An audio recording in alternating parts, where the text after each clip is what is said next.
जब मिले थे हम पहली बार, तुम करीब आए थे मेरे।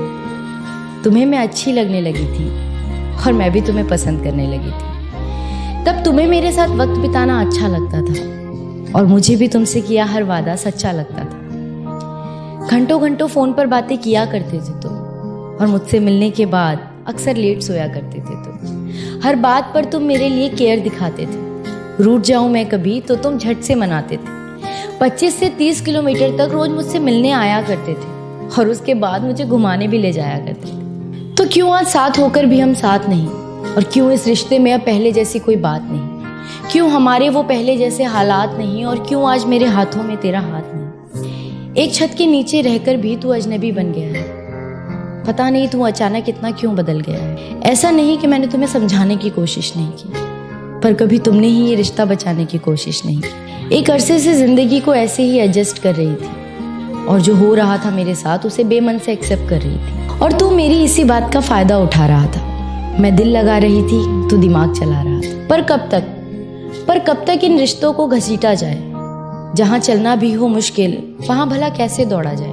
पर अब सच बताऊं तो बहुत थक चुकी हूँ मैं, और इस घिसी पिटी जिंदगी से पक चुकी हूँ। मैं जानती हूँ कि मुझे कोई समझ नहीं पाएगा। टूटा था पहले भी ये दिल, एक बार फिर से टूट जाएगा। पर इस बार मैं खुद से एक वादा करूंगी, दूसरों से कम और खुद से प्यार ज्यादा करूंगी। मैं हंसती रहती हूँ अक्सर, इसलिए कोई जान नहीं पाता, और इस हंसी के पीछे का दर्द कोई पहचान नहीं पाता।